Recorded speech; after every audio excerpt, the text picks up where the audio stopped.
और चलिए आपको अगला बड़ा अपडेट दे देते हैं, जहां संसद का शीतकालीन सत्र आज से शुरू होने जा रहा है। ये शीतकालीन सत्र 22 दिसंबर तक चलेगा। 19 दिनों में शीतकालीन सत्र में 15 बैठकें होंगी और कुल 21 विधेयक पेश किए जाएंगे। तो आज से संसद का शीतकालीन सत्र शुरू हो जाएगा। 15 दिन ये सत्र चलेगा, जिसमें 21 विधेयकों पर चर्चा होगी और इस बार उम्मीद की जा रही है कि ये सत्र जो है हंगामेदार हो सकता है। तो संसद का शीतकालीन सत्र आज से शुरू होने जा रहा है, 20 दिसंबर तक चलेगा। 19 दिनों में 15 बैठकें होंगी और 21 विधेयक पेश किए जाएंगे। आज से शुरू होगा संसद का शीतकालीन सत्र, 19 दिनों तक चलेगा, 22 दिसंबर तक सत्र चलेगा। 15 बैठकें होंगी और 21 विधेयकों पर चर्चा की जाएगी। कई महत्वपूर्ण विधेयक हैं जिन पर चर्चा की जाएगी और सबसे महत्वपूर्ण जो है इसमें कैश फॉर क्वेरी मामले को लेकर भी घमासान हो सकता है, हंगामा हो सकता है। इसके अलावा कई ऐसे महत्वपूर्ण विधेयक हैं जिनको लेकर के चर्चा होगी और उसके बाद में इन्हें पारित किया जा सकेगा। तो आपको बता दें, आज से शीतकालीन सत्र की शुरुआत होने जा रही है।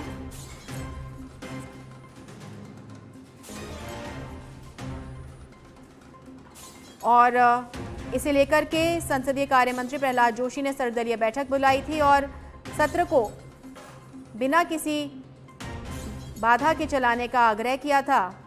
और इस पर अधिक जानकारी देने के लिए bureau chief Rajeev Tiwari phone line पर जुड़ चुके हैं हमारे साथ में। राजीव, आज से शीतकालीन सत्र की शुरुआत होने जा रही है। बहुत से महत्वपूर्ण विधेयकों पर चर्चा होगी, लेकिन हंगामेदार भी हो सकता है। क्या कुछ जानकारी?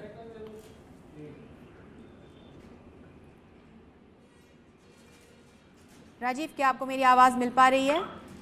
बिल्कुल, देखिए आज से जो है शीतकालीन सत्र शुरू हो रहा है और आज का दिन बहुत ही महत्वपूर्ण है, क्योंकि देखिए कई महत्वपूर्ण विधेयक तो है ही है, साथ ही जो है आज तृणमूल कांग्रेस की जो सांसद है महुआ मोइत्रा, उनके ऊपर एक आरोप लगा है पैसा लेकर के सवाल पूछने का।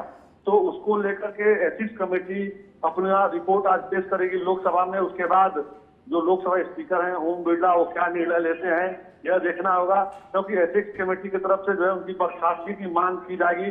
जो सूत्रों से जानकारी मिल रही है उनके ऊपर बड़ा आरोप लगा है। कुल मिला के देखा जाए तो देखिए यह सत्र जो है 22 तारीख तक चलेगा, जिसमें 19 दिन है और 15 बैठक निर्धारित किया गया है। 15 बैठक में जो तमाम महत्वपूर्ण बिल विधेयक हैं उनको सरकार पास कराने की पूरी कोशिश में है, क्योंकि आईपीसी सीआरपीसी में तमाम ऐसे नियम है जिनको लेकर के सरकार इस बिल को पास कराने में है। और भी कई महत्वपूर्ण बिल हैं जिस पर सरकार की नजर है और उस बिल को पास कराने की पूरी रणनीति में है। कुल मिला के देखा जाए तो विपक्ष लगातार पिछले सत्रों की तरफ से अपने तेवर में है और तमाम अपने अपने हिसाब से मुद्दों पर चर्चा चाहता है। तो देखना होगा कि आज 11 बजे जब सत्र शुरू होता है तो विपक्ष का रवैया कैसा रहता है। जी राजीव, जो मॉनसून सत्र में अगर कोई पेंडिंग रह गए हो विधेयक या जिन पे चर्चा अधूरी रह गई हो, क्या वो विधेयक भी आज ये जो 15 दिन बैठकें चलेंगी इनमें शामिल हो सकते हैं?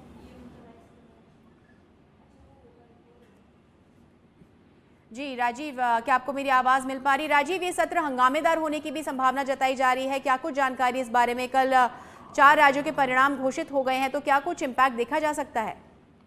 बिल्कुल, देखिए सबसे बड़ी बात आपने कहा कि 4 राज्यों के जो नतीजे हैं उसमें देखिए 3 राज्यों में भारतीय जनता पार्टी बड़ी मजबूती के साथ जीती है। इसका भी असर कहीं न कहीं होगा और इसको लेकर के आज जो कहा जा रहा था कांग्रेस पार्टी की एक बैठक भी है सत्र शुरू होने से पहले, उसमें क्या कुछ कांग्रेस पार्टी की तरफ से रणनीति बनती है देखना होगा। फिलहाल भारतीय जनता पार्टी की बात कीजिए या एनडीए जो उसके घटक दल है उनकी बात कीजिए, ये काफी उत्साहित है और इनका मनोबल कहा जा सकता हाई है। तो ऐसे में अपने मुद्दे प्रबलता से रखेंगे। लेकिन अगर विपक्ष की बात की जाए तो देखिए जातिगत जनगणना की लगातार मांग की जा रही है और तमाम ऐसे महत्वपूर्ण मुद्दे हैं जिस पर एक बार फिर विपक्ष सरकार को घेरने की कोशिश में है। और आज सत्र शुरू होने से पहले पार्लियामेंट में जो कांग्रेस के अध्यक्ष मल्लिकार्जुन खड़गे उनके नेतृत्व में एक बैठक होगी, उसमें सरकार को घेरने के लिए कई मुद्दों पर ये लोग रणनीति तैयार करेंगे। जी बिल्कुल राजीव, और देखने वाली बात ये होगी कि आज पहला दिन किस तरह से निकलता है। तमाम जानकारी के लिए बहुत बहुत धन्यवाद।